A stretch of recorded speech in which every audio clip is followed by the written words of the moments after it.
Welcome, everybody, to the show. Welcome, Dan. How's it going? It's going. I'm a leper. Molting. God, man. And you know what? I'm reading the comments, and Carl Kreider, yes, cynical, you know what? I don't need words. I got no words. I'm looking. Hold on a second. Verstehen Sie, Karl. I don't know. English is not his first language. It could only be French if it's not. So he fought for the other side. That's true. I didn't call this video loosing, did I? Loosing arrows. One looses an arrow. So no, okay, I didn't spell it wrong. Anyway, I'm okay. We're very excited because the testicle challenging Pacific War starts tomorrow over here. We'll never see him again. Very excited about that. Got all the counters meticulously organized. The clipping's been done. I just actually got the labeling done over the weekend, so that was kind of a big job. We wrapped up the Europa game, and we won't have to play Europa for another month. But why would you want to keep playing it? Well, we finished. I mean, the game finished. It's finished. Yeah. So Europa, we're going to run it at Origins, which is coming up in June. June. Right. But so, Artie, why Europa again? I want to see what happens when we bring a large format war game back to Origins. It's not actually going to be that big. It's going to be a 1 or 2 map game, and it's going to fit on one table pretty handily. So basically, you want to freak these people out. Well, if we were going to do that, I'd bring in Case Blue, and maybe that's not such a bad idea. Although we wouldn't play it, we would just lay it out just to terrify people. God, you're a bourgeois. You're a bourgeois. Maybe. You're one of those people that says, let him eat cake. Yeah, well, we don't like cake. So we are pie people. Anyway, the topic tonight is losing war games, and we're going to explore what that means. So first of all, hello to H2, to Jason W., Trevor, Just Dale, Brady, Charles Latorra, Tim Zales, Carl Crater from the Wargame Bootcamp, Iggy Cricktal, Bill Thornton, John Clark, Fucko, Mo Romaniuk, Christopher Press, Tom Borman. Stigler is back after an absence last night. Andrew Cook, Vince Ree, Daniel Silverthorne, Ronald Nicholson from miserable Chile, Central Ohio, William Bird, Jeff Beeler, Dave 1013, Scott Bell, Matt Taylor. If I didn't get you already, I think I got everybody. So anyway.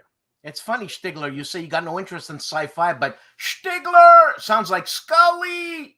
But anyway. That was lame.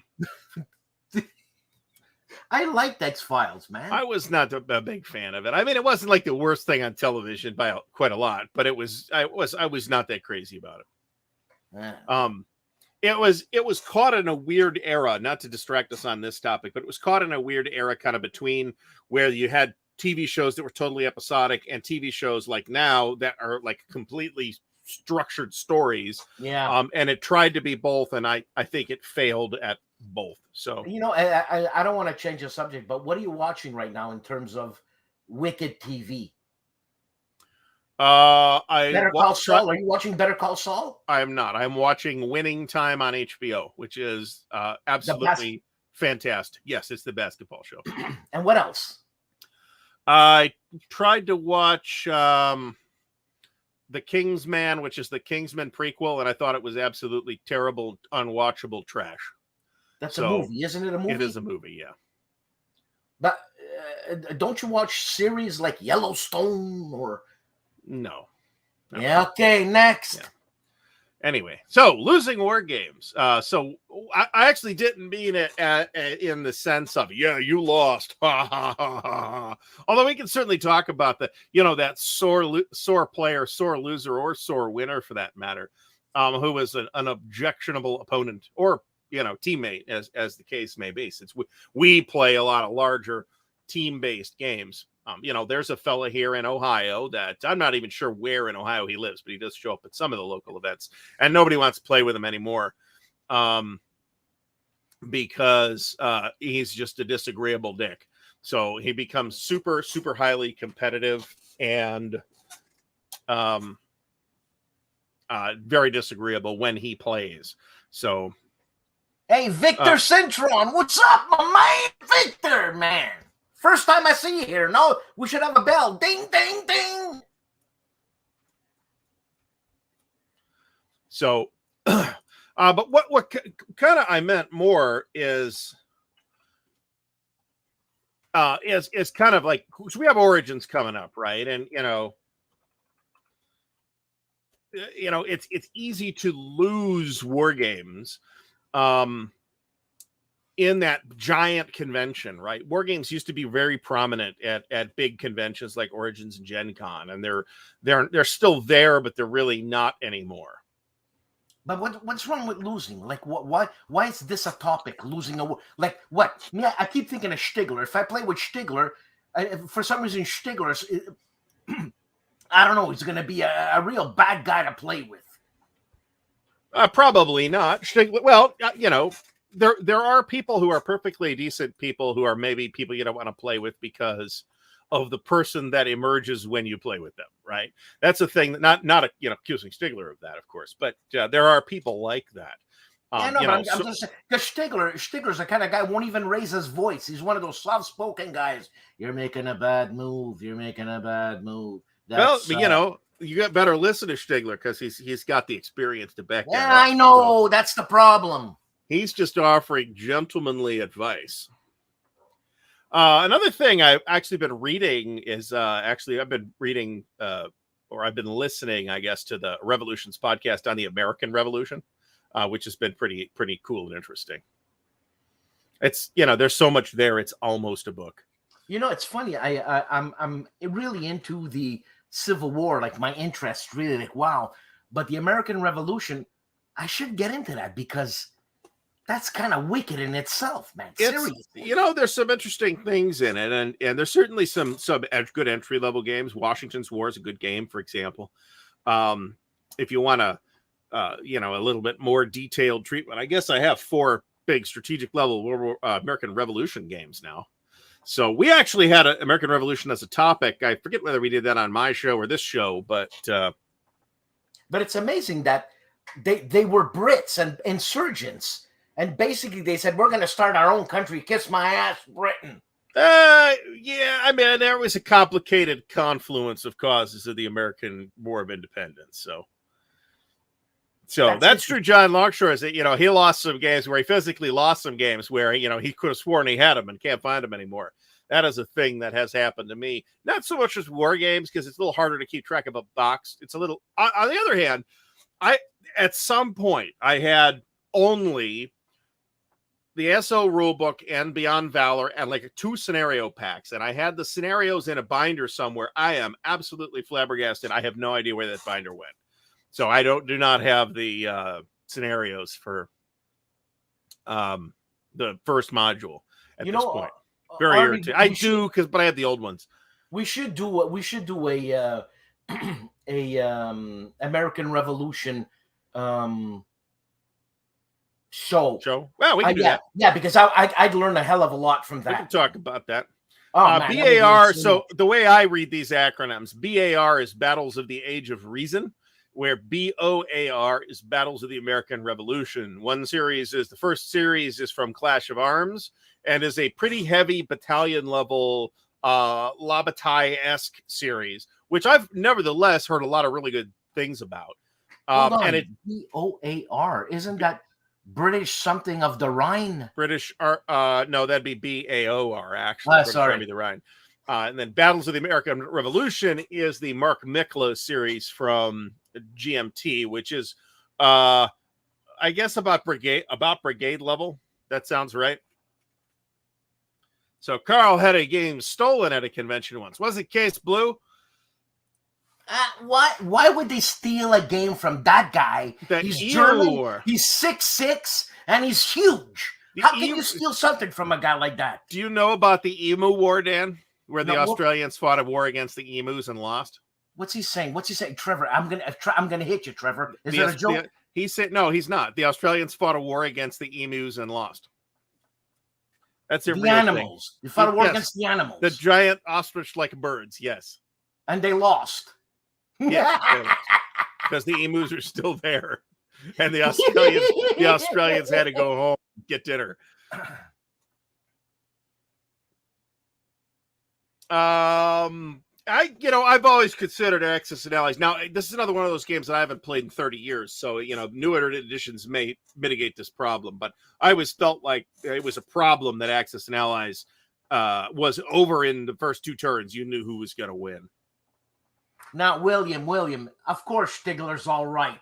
Stigler's got some really good content on his channel. Nobody beats a dead dog, man. Jeff Presovich says, even with video war games, I have a hard time, just like when we talk about like video RPGs, are really a very different thing from tabletop RPGs.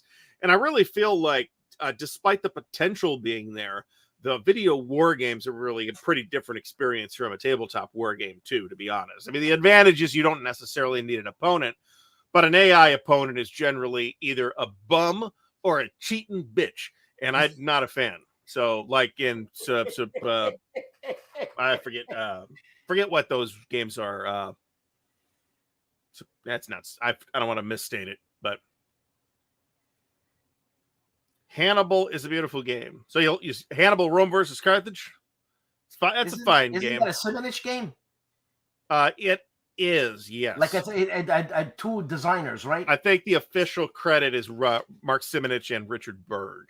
But it's a Simonich design, not a Berg design. But Simonich borrowed some ideas from Berg and said, "Hey, is this cool if I give you a credit?" And Richard Berg said, "Yeah, sure, pay me." So, hey, John Sy, that's how I heard the story. John C. from the sunny Philippines. Is it John C. or John Sy? He tells me it's John Sy. So what'd you say John C. for? He says it's John C. You said Sy. That's what I said. I'm confused. Me too. Clearly. Christopher Press says the convention in Ottawa, Ken Games, is a pale shadow of any Hex Encounter games that used to be held there. Now mostly Euros, Midis, and RPGs, and they're reluctant to hold Hex Encounter games. So you know what? I mean, that's our fault, right? We got to go there and have Hex Encounter games. But what are you going to do? You're going to cut out the people who want to play the Euros? I doubt that. I could be wrong. Somewhere, there's probably a convention that's run by like some nincompoop that says, yes, screw those Hex Encounter people. I hate hexagons. Pentagons forever. But that person is probably an outlier. If you want to see, that's kind of what we're doing at Origins here this year, is to go and put a big format war game back out in the middle of the room where people can see it. And we're going to run it the whole time. And let's look for the most miserable person on the floor, and that's going to be me playing Europa. Oh yeah, going to be great. We just finished the Europa game, and I got to play it again. Anyway. Oh my God, that's so sad. I love Steam as just like a way to stay organized. That's why I'm very reluctant to buy into other adopt other platforms like Epic or EA's Origin, for example, which Origin's kind of a pile of garbage. Nah, Captain Asparagus. Yeah, the video is not choppy. It's you. It's always you. It'll always be you. So we're going through StreamYard. StreamYard is always perfect, so it's definitely you. 7:30 a.m. John, we want you to have quality material for breakfast. Well, John, we're at the end. I'm at the end of my day, and I can't take it anymore. So I'm all loopy. You're beginning your day. What the hell are you doing listening to us, man? Seriously. Jeff is right about this. It is computationally expensive to make computer AIs that play like a computer. But what you can do is make the AI play according to an algorithm. See also the bot type things that you have in a game like Empire of the Sun or any of the coin games. And no computer AI opponent is that good without just cheating radically. Now, those bots cheat a little bit too, but that's relatively low-key cheating. Yeah, this is absolutely true, but you know, I think I think it's a very different experience. You know, Trevor, you got to be a real sucker to have a board meeting at 6 a.m. This is not wrong. I mean, part of what we're dealing with is the popular. This is what I kind of wanted to talk about. What we're kind of dealing with is the popularization of playing games as a recreational activity, right? It used to be that in this country anyway, in Germany it was a little different. It used to be that, you know, as a kid you'd grow up playing Monopoly or maybe Sorry or Risk or something like that, and then you stopped doing that when you were like 14 and got interested in girls, right? Now the girls are playing, which I think is great, but it does mean that a lot of different tastes are coming into the hobby as the player pool diversifies with, you know, by adding people of different genders and different, you know, ethnic backgrounds and all that.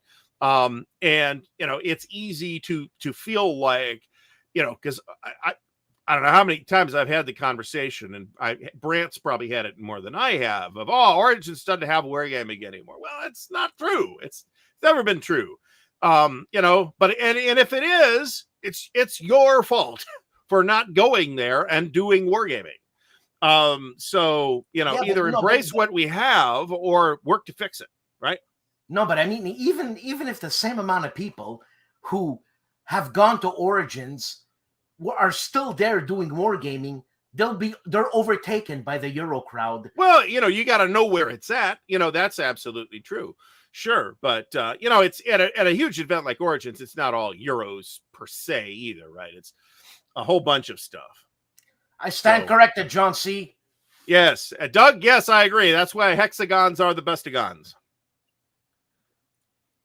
Ugh, that's no good. No good at all. No. I mean, I've lost a lot. Not lost, but sold off. Generally speaking, sold off or traded or whatever. Disappeared. Entirely too much stuff. I mean, $2,000 is about, you know, a cheap ASL collection nowadays. So, oh my $2,000 don't go as far as it used to be. I mean, seriously. Jeff Beeler pivoted from squad leader to the PC game Red Orchestra. Easier to fight opponents, definitely. Mm-hmm. And Red Orchestra is kind of the high end of World War II shooters too. Hold on a second. Red Orchestra. What am I thinking of? I'm thinking of a Euro game, Orchestra something. You're thinking of Black Orchestra, which is the plot to assassinate Hitler game. This is a first-person shooter set on the East Front, and there's a Pacific Theater version of it too. And when he says PC game, does this transfer to Mac? I don't know. He probably no, because it's a Mac. And generally speaking, only really big games end up on Macs. So Jeff, basically, you don't play solo. You play with opponents, right? Yeah, he's going to be playing, but you know that kind of thing is going to be played live online on a server somewhere. I see. Okay. There you go. Yep. You know, that's a great idea, and in fact, that's kind of what has happened with wargaming at events. Is they've kind of migrated, the wargame play has kind of migrated to its own dedicated wargaming events. This is starting to happen with RPGs now as well, where we're getting more and more smaller specialized events. There is a Traveler Con, for example, that's held somewhere in Pennsylvania every year. And, you know, it sounds cool, but I have not managed to get to go, and I'm not sure where it is. Yeah, but so, why do wargamers need to be acknowledged? Well, everybody wants to feel wanted in their community, right? Ah, come on. You got a dog, you're wanted. I guess that's true. Oh, yeah, that's true. Even back in 83, you know, games were $25 a piece. 83, man. I remember looking at Ambush, and because of the cover, was a little bit rinky dink, and I think it was $15 when it came out with all the modules. I was like, I ain't gonna buy that. Yeah, well, you know, inflation, yay. I don't think anybody needs to dumb anything down. We got, you know, welcoming other folks to the community is not about dumbing anything down. People could play the dumb down games all they want. If somebody wants to have fun with that, let them. I got no problem with that. So I mean, this is possible, but you know, I'm being slightly facetious here. Yeah. That's crazy. John, I would refuse to do that. If that was me, I'd be like, nope, we're not doing that. I got these 8 a.m. meetings that I've had for the last couple of weeks, and it sucks. I'm late almost every day. So what's he saying here? I am a less cheerful person. What's he saying here? What's he saying here? Who? Why is Mac not a computer? I don't get that. Doug is playfully digging at Macintosh owners. No, but why do people do that? Why for having dumbed down? I don't understand why Mac is not a computer. It's a toy computer for people who don't use computers. Is the joke? Yeah. I mean, that's the stereotype, right? Well, there's no. That's not. This is actually not a bad analogy, because there's nothing wrong with having a Mac, of saying, you know what, I have a better user experience on a Mac, and I don't need the things that a PC would give me, right? And I am not that person. So I want the things that a PC gives me. So I had a guy in my Latin class. This is only like 10 or 12 years ago now. I had a guy in my Latin class who had a Mac, Mac laptop, and he was baffled at the idea that you would have to like go out and find software to do something, because to him, the Mac came with everything. You don't need to ever install. What do you mean install? That's right. I don't know what that means. The Mac, doesn't the computer come? What kind of hillbilly computer do you have that doesn't come with that? Yeah, I get it now. I get it. So, I mean, it's funny. Yeah, that's funny. Yeah. So, yeah, I don't know what to say. He found it legitimately puzzling why. Why you would need to do that. It's about marketing, okay, Dave? It's about marketing. Yeah. There's a marketing angle to it. Come on, for God's sake. 2 copies of Hero Quest. So I assume we're talking about the Milton Bradley Hero Quest that was actually worth a lot of money at one point. They brought it back relatively recently. I don't really know about that. Yeah, Black Panzer says, "What's a Mac? It's a kind of fruit." Okay, are Mac? That's good. I guess Mac are the Euro games of computers, man. Macs are the Euro games of computers. I guess that's it's a pretty good analogy, because it's not about these are the dumb people. It's about people who are after a different kind of experience, right? I am after the kind of experience that I can get on a PC, where every once in a while I will take the PC apart and take some pieces out and buy some new pieces and put the new pieces in. Yeah, no. That is not a thing that one normally does if you're an Apple user, right? Yeah, Mac's a bitch, man. So, and I have this weird idea that I like to have software to run on my computer. So that's why I have a PC. This is true too.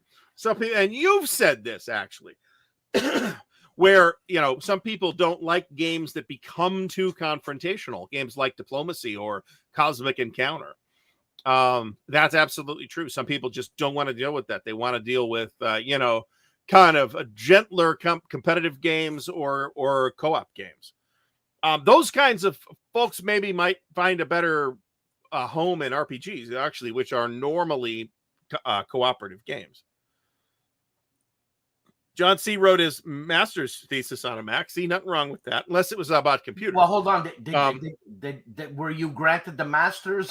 Well, I'm going to assume so. A Scottish computer, which would presumably be the world's angriest computer. A lot of artists do use Macs. That's absolutely right.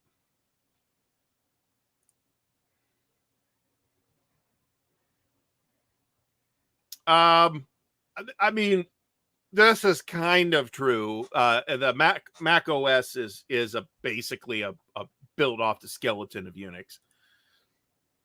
So yes, that's true too. Yeah, I know. Just like I know. You and Forrest Gump. Yeah, you bought into a fruit company. This is actually true too, but because the top programmers don't want to focus on programming and not with futzing with their hardware. I worked on a Mac back in like the early 90s when I worked for one of the game stores, and every once in a while when I go to the library at OSU and I need to just spend a couple minutes on a computer, and the only one free was the Mac, I would use it. So yeah, Doug, I'm not a Mac fanboy. I'm not one of those guys that watches the Tim guy walking around with his hands like this and everything is playing. I'm no. Brian Foley is a sports photographer and uses a Mac. Yeah, and I expect it comes with the software too. Comes with GarageBand and audio editing and all that other stuff that I have to run down Audacity for. Yeah, but GarageBand is kind of basic, huh? Well, maybe, but it's better than what I got out of the box with Windows. So there he goes. This is true. The network. Well, that's I think that's a little too simple, but.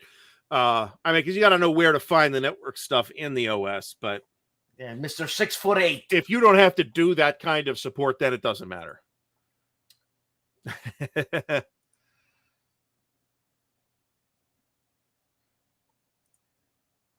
PowerPoint doesn't work on Mac. That's a great reason to go with Mac, actually.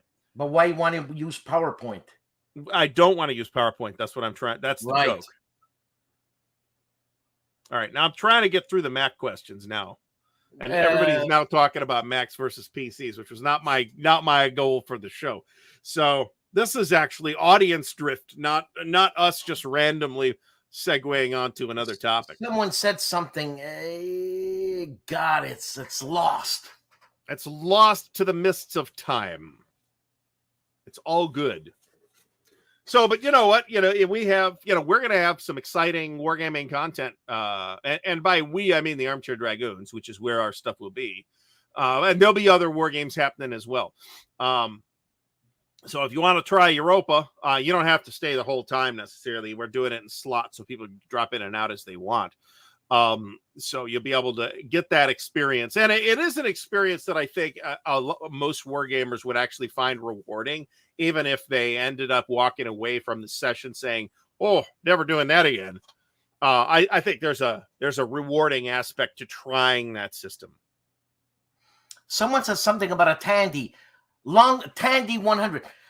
John Longshore, I'll tell you something.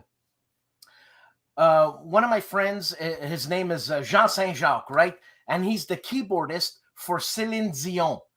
And he used an Amiga till 5 years ago. Amiga was where it was at to program all the synths.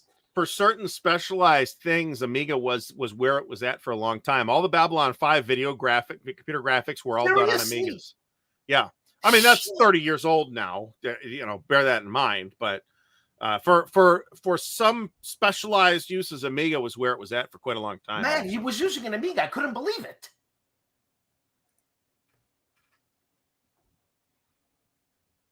I think this is indisputably true, right?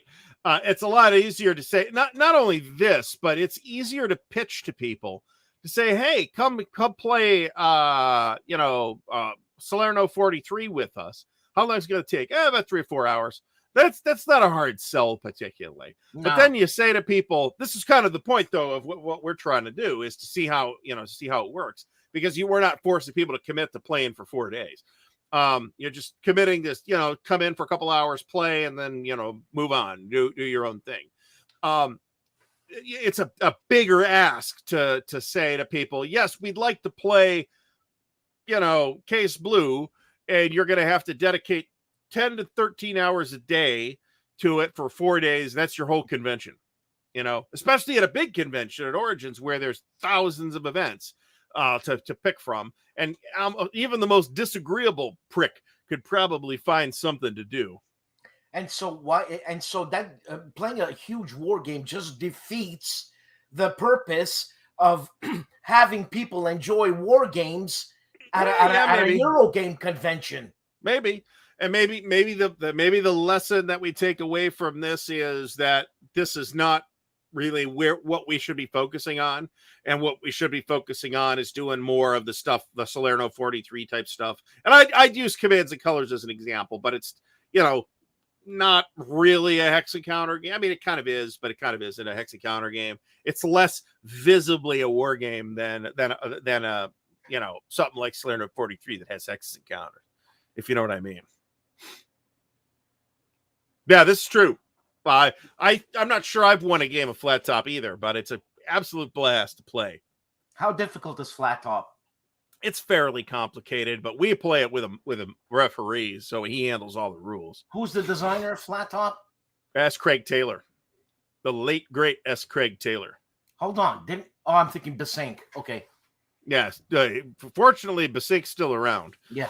And in fact, I played one of his games, Conquest of Consequences, at Buckeye Game Fest. Yeah, I was very happy with it. It's real good. It's Triumph of Tragedy in the Pacific. The fear there was going to be, this is going to be boring, and it wasn't. It was very engaging. It's going to play historically, but who cares? And this is more of a political game, is that right? It's kind of both. It's a block-based combat, but you got like a big political end of it as well. This is true. And that's, kind of something we're hoping to see. And the GMT weekend at the warehouse was like last weekend or something like that. So that was, it looked like a fun event. Several people posted pictures from that I saw. This is a good point. And Findle is somebody who has participated in the sort of war room exercises that the Armchair Dragoons do at Origins, the command post exercises, which are actually run by like actual professional people that run army war college exercises and stuff like that. It's an adaptation of those. And the Kriegspiels, of course, for the experience, even if you walk away from that thinking this is not really my thing, I think almost everybody should try it and have the experience. I think it's very valuable. Same deal is the National Security Decision-Making game, which also runs at Origins, and I think at Gen Con too. I just haven't been to a Gen Con in a long time. Yeah, Stegler, me too. I'm happy with those takeaways of the experience and the narrative. Yeah. I mean, I lose every single game I play, so it's a little frustrating to constantly roll Defender Surprise, though. Yes. Memories of Anzio. Yeah, this is true. Actually, if you're really bent out on losing, maybe play the solitaire games. Actually, there are games like the OCS games kind of incentivize this because you never really know what the opponent has. They could have. I've given my German opponent a nasty surprise as when he attacks a Soviet stack that, there's a Soviet tank corps under there. Didn't I tell you? Oh, so I'm sorry. It's a 1-to-1. And then they usually come out okay anyway, but they end up losing a lot more steps. And I'm happy to trade steps as the Soviets. Okay. This sounds fantastic. Okay, I want to say something about this. Now, Kevin, if you're going to play Mark, basically he wrote the rule book. How do you expect to win? I don't get it. I mean, isn't it a cool experience to play with the designer, though? Yeah, but no. Is that not why you're there, or is it? I get it, but there's no chance in hell that you even have a chance to win. Maybe not. So what? No. I'm not. I'm just saying. Yeah, no. Okay, forget it. I didn't say anything. Forget it. Now, this is actually another thing. This is off topic too, but the variable strength games where the units have hidden or unknown strengths. The classic example of this is, of course, the Victory in the West system came out of Op Typhoon. And another genius piece of SPI memorabilia there. I think it's generally seen as being easier to be the defender because you think you have the opportunity to turtle, but some games don't allow you to turtle or don't let you effectively defend while turtling. So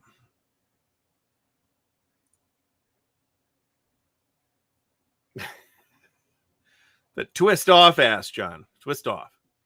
Yeah, Kevin. I don't know why I said that. It's stupid. Yeah. It's stupid. You're gonna make we see this in OCS every turn, right? At least when we're on the attack. you hit the opponent where you think he's weak. He may not actually be weak there. And sometimes you're right and sometimes you're wrong. And that is it's a very simple fog of war system. You can't look at the other guy's stacks.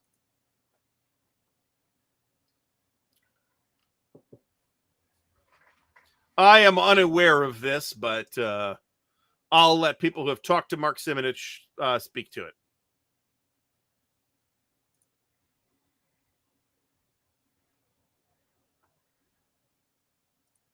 VCS is the variable combat series from MMP, which is a derivative or a descendant of Victory in the West. It is a dead series now from Multiman, unfortunately. War games are more than how well you know the rules. That's absolutely true. Okay, you know what I'm saying? This is a thing too. If you're really into the idea of learning a bigger game, it's easy to do. It's the easiest way to learn a game is to have somebody teach it to you or coach you, right? And those people are there at a convention, right? If somebody's running OCS or whatever, I'm going to let my co-GM do all the work, but because he's way more experienced Europa player than I am.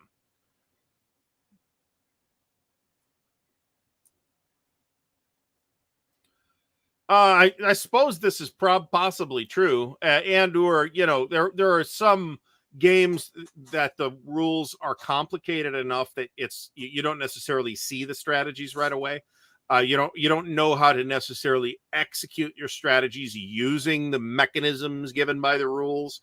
This is a really common problem in something like Empire of the Sun, for example, where it takes a lot of people several playthroughs to really kind of get it. Oh, Jesus.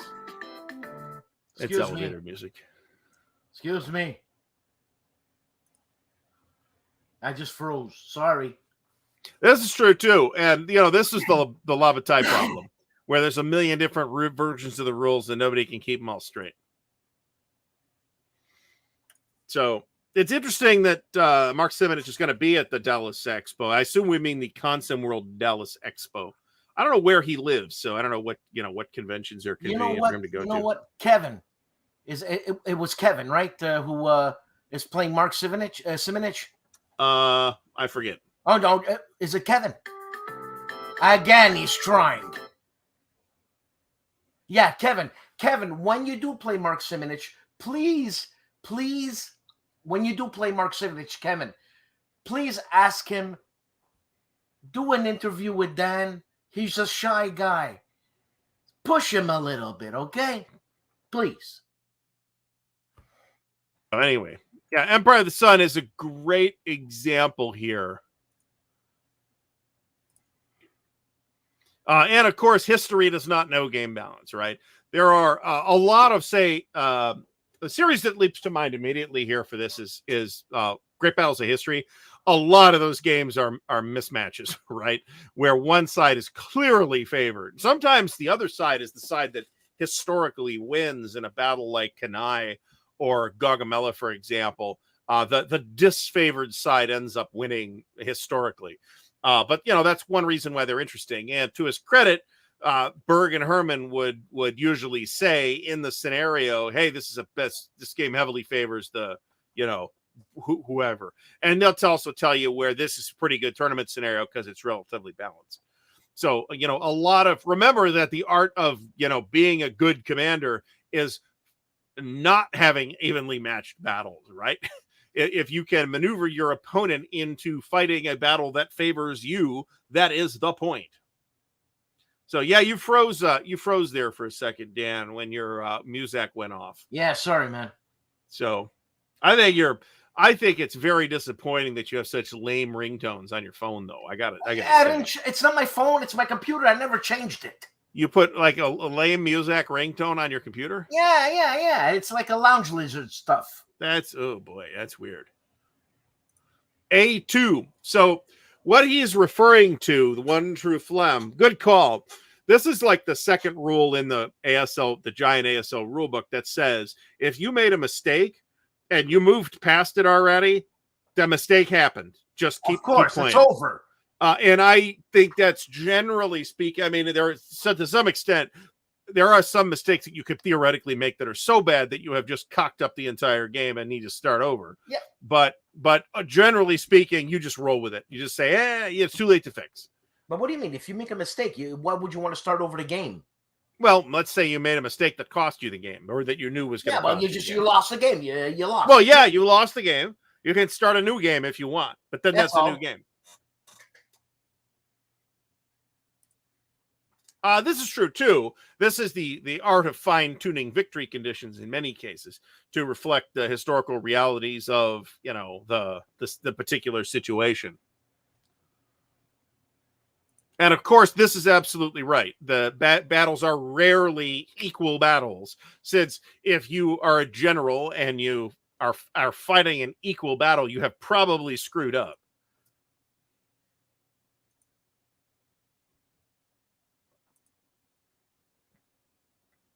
This could happen. Right. Yeah. The sprayed on abs, you mean? There are games that do this, that have like different sets of victory conditions depending on what you're trying to do, or different sets of starting conditions too. Paths of Glory has two different sets of. There's like a tournament starting scenario and a historical setup too. So they're not both historical. The victory conditions don't both go on the historical setting. Well, sometimes a game will decide to have two different sets of victory conditions. Say if you want the historical victory conditions, or something that's better tuned to balance of the scenario to make the game competitive. And that's that's a designer challenge, right? Is I have a battle like I don't know, like Cannae, which looks like a Roman victory, if it ends up in a cataclysmic Roman defeat, right? And boy, they got wiped from the field in that battle. So it's clearly an imbalanced battle, right? So it's a designer challenge to make that work as a game. That's John. That's because it is. We're starting it tomorrow. It's literally sitting here, and I just finished like right before the show putting the labels on the trays. So they'd been organized for a couple of weeks, but I just finished organizing the counters. So it's not actually going to be on the shelf behind me for a little bit as we bust it out and play it starting tomorrow. So yes, but all warfare is asymmetric. I mean, it's rare to see a symmetric situation, and all war games are. It's a little bit overly reductive, but not wildly so to say. All war games are asymmetric. Okay, what's he saying here? Chess clock means that you got a timer.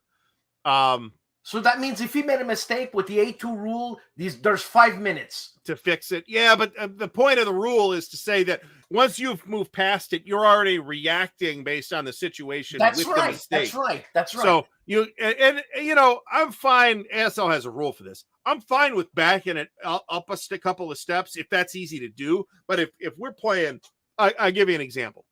A few years ago at we don't have a giveaway tonight.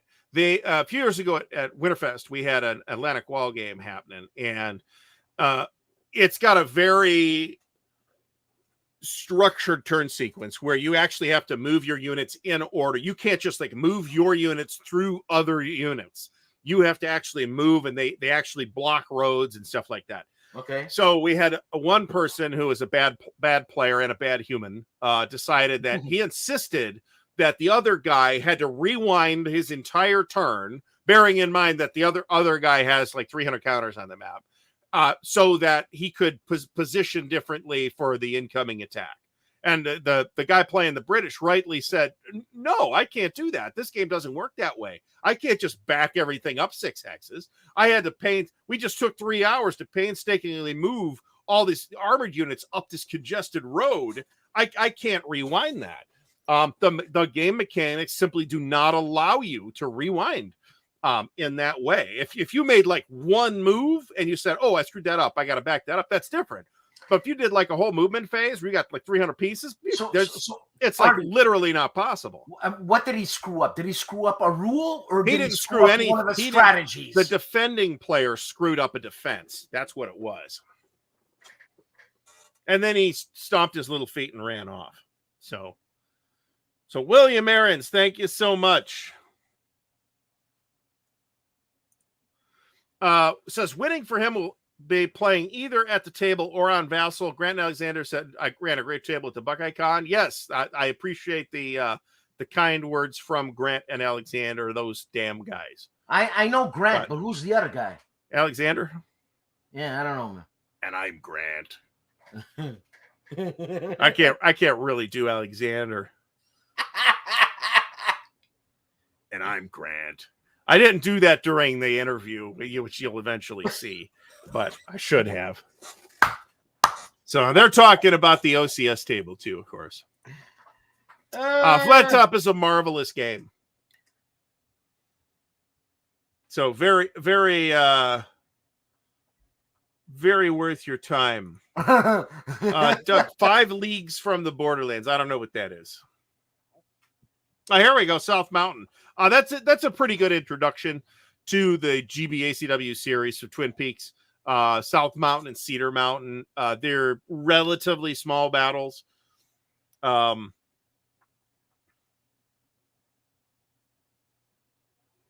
So I mean, sometimes you rewind and do the best you can. We had a tweezer drop in the OCS game.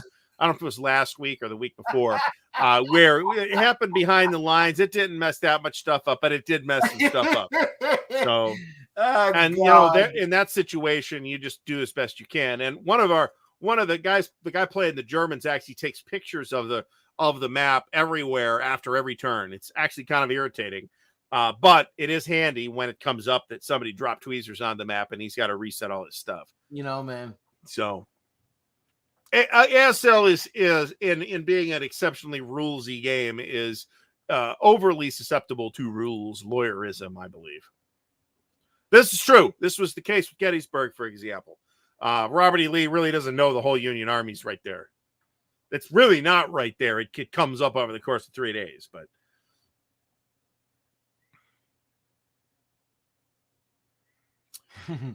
yeah, we can't sit there to that extent and do that. So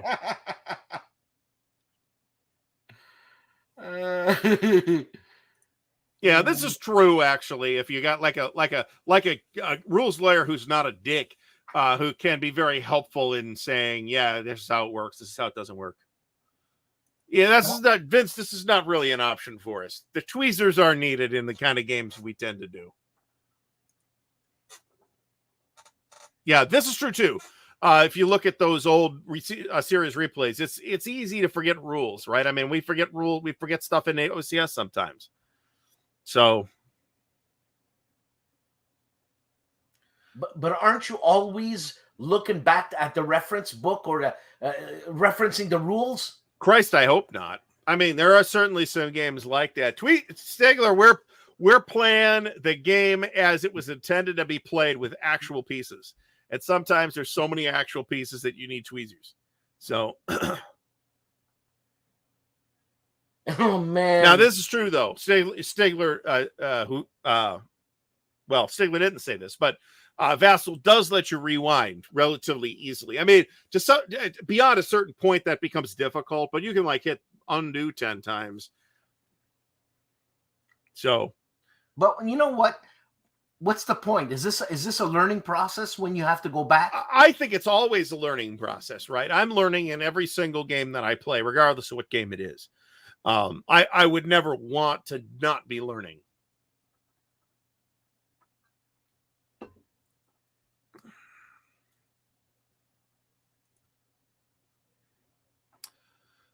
So I assume Steve to be a well-regarded ASL player. I've heard the name, but I don't really know enough about him to really decipher this remark.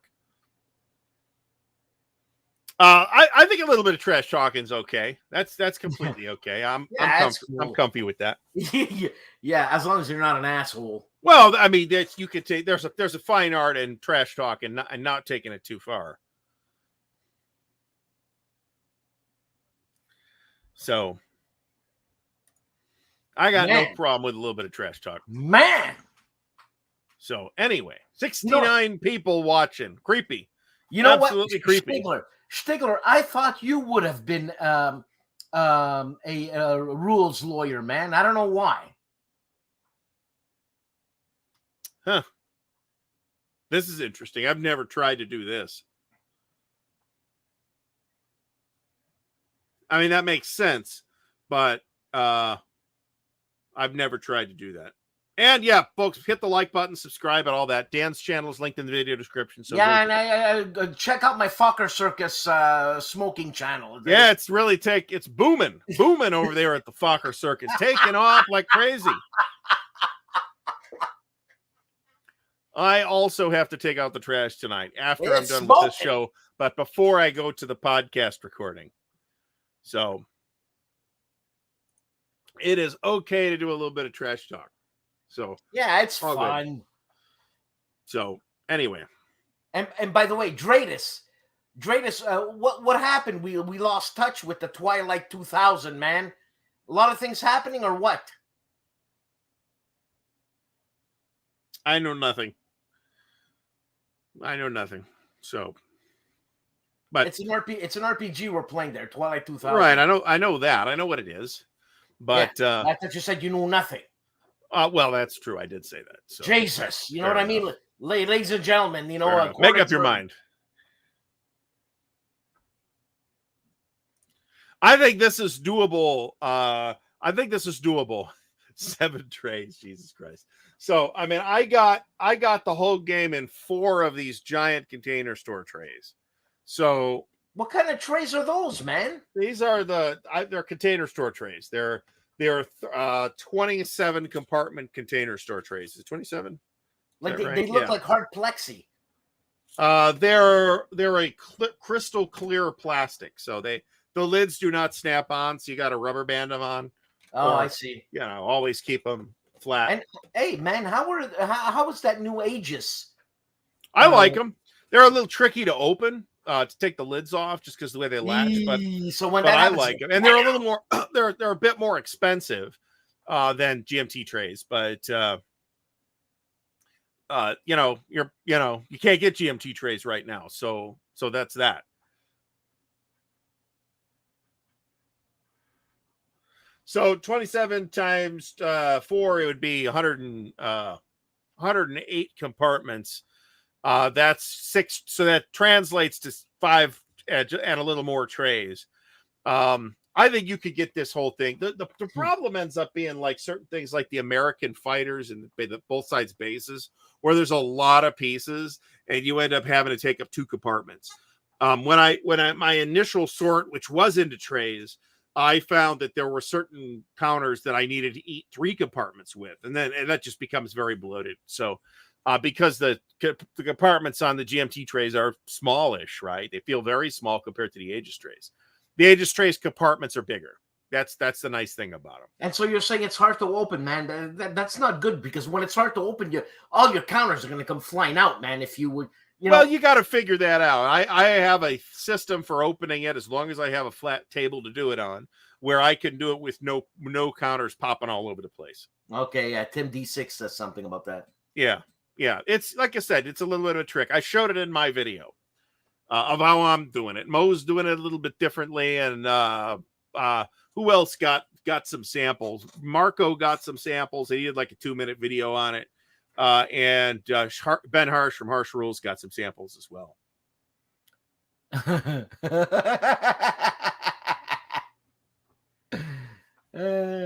John, yeah, John. Is that the miniatures DBM, or is that something else? I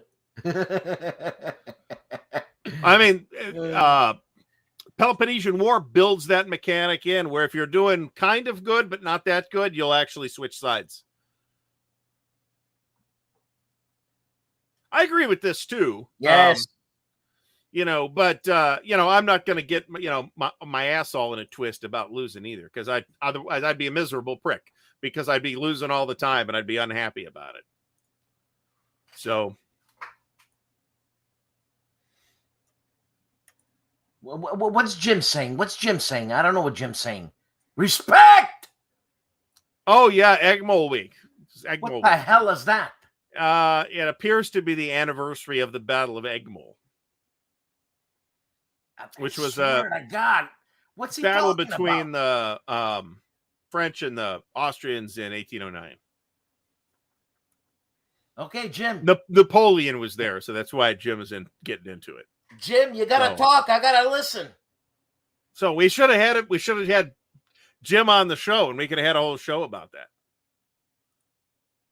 Miniatures DBM, yes. Yes, indeed.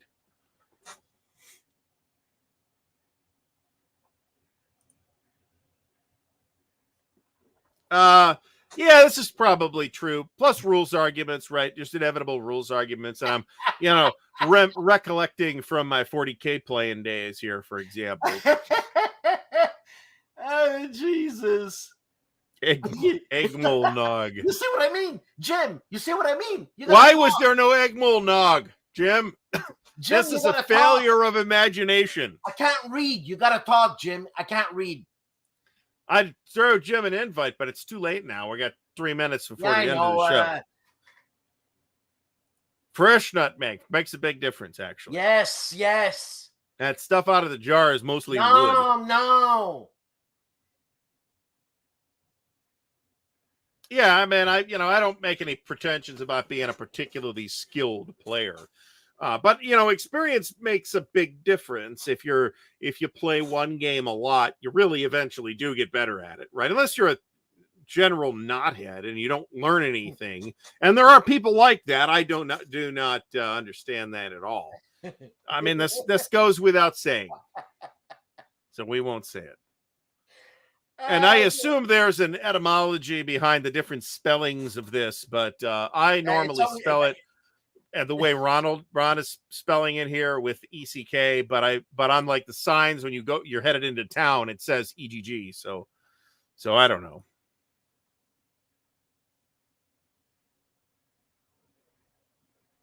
So yeah. You always have to have fresh nutmeg. You gotta grate it, for God's sakes. What's the matter? Bourbon is good. Good sweet bourbon and eggnog is good. Yes, and egg mole nog. Yes. I'm gonna have a scotch tonight. I don't know which one. My wife will serve me a scotch. There you go. Have her get you some McClellan's. It's wonderful stuff. Yeah, well, McClellan 12, all they taste is the off taste, and it's rubber. You're talking McAllen? McClellan. The McClellan scotch? McClellan. That's crap. It is crap. It's crap. It is crap. It's 5-year-old Bowmore. It's minimally aged Bowmore. What the hell is with that scotch? It's crap. It's like $25 a bottle. That's why. For a single malt scotch. It's horrible. As far as I can tell, it's the cheapest single malt scotch I can get here in Ohio. My wife wanted to get into single malts, and I said, let's buy this McClellan. And she tried it. She never had scotch before in her life. Oh. She tried it, and she said, this can't be it. Well, it's not. Now, Macallan 12-year-old. Macallan 12, all they taste is rubber. Rubber. Really? Most people find Macallan very agreeable. No, another generally agreeable one I will recommend is Balvenie. The Balvenie double cask. It's a little pricey now, but so is Macallan. Well, what's pricey? I want to say it's about $70 a bottle here in Ohio. That's pricey for you? I think it's pricey for what it is. It's a 12-year-old scotch aged in a mixture of bourbon and sherry casks. We buy a Macallan 12, and it's $120 here. Well, that's Canadian money, though. So that's probably 85 here, I think, Macallan 12.